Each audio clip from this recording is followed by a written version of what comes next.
How can we overcome copyright issue? Copyright issue என்ன? YouTube எதை சொல்லுகிறது? எப்பொழுதெல்லாம் நாம் மற்றவர்களுடைய வீடியோ, பாடல்கள், கருத்துக்களை முழுதாக அவர்களின் கருத்துக்களை அப்படியே எடுத்து ஒரு வீடியோவாக தயாரித்து போடுகிறோமோ அப்பொழுதுதான் அது காப்பிரைட் என கூறுகிறது. யூடியூப் உபயோகப்படுத்தும் தொழில்நுட்பத்தின் பெயர் ஏஐ டெக்னாலஜி சைக்கிள் நுண்ணறிவு.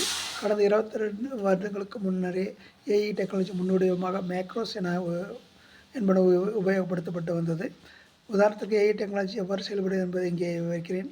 கேரள மாநிலம் காவல்துறை இங்கே போக்குவரத்து சிக்னல்கள் ஒரு கேமராவை ஏஐ இம்ப்ளிட்டோடு பொருத்தியது. அந்த மாநில மின்சார வாரியத்தின் ஜீப் ஒன்று அந்த வழியாக சென்றது. அதன் டிரைவர் சீட் பெல்ட் அணியவில்லை. ஒரு இரும்பு சாதனம் இருந்தது. மரபணுக்காக புரூனர் கத்தியை அந்த ஜீப்பில் ஏற்றி சென்றுள்ளார்கள். மாநில காவல்துறையிலிருந்து மின்சார வாரியத்திற்கு அவதாரம் வைத்து ஒரு நோட்டீஸ் சென்றது. டிரைவர் சீட் பெல்ட் அணியவில்லை. வாகனத்தில் வெளியே நின்றிருக்கும் பொருள் அனுமதியற்ற விதிகளுக்கு மீறியதாகும்.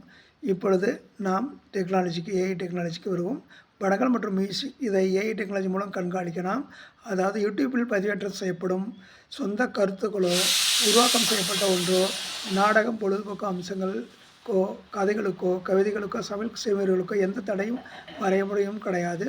தொடர்ந்து காணொலியில் மேலும் இந்த காப்பிரைட்டிலிருந்து மீள்வது சிறப்பாக நாம் ஒரு செலிபிரிட்டி ஆகும் அளவிற்கு பதிவேற்றம் செய்வதை பற்றி காணுவோம்.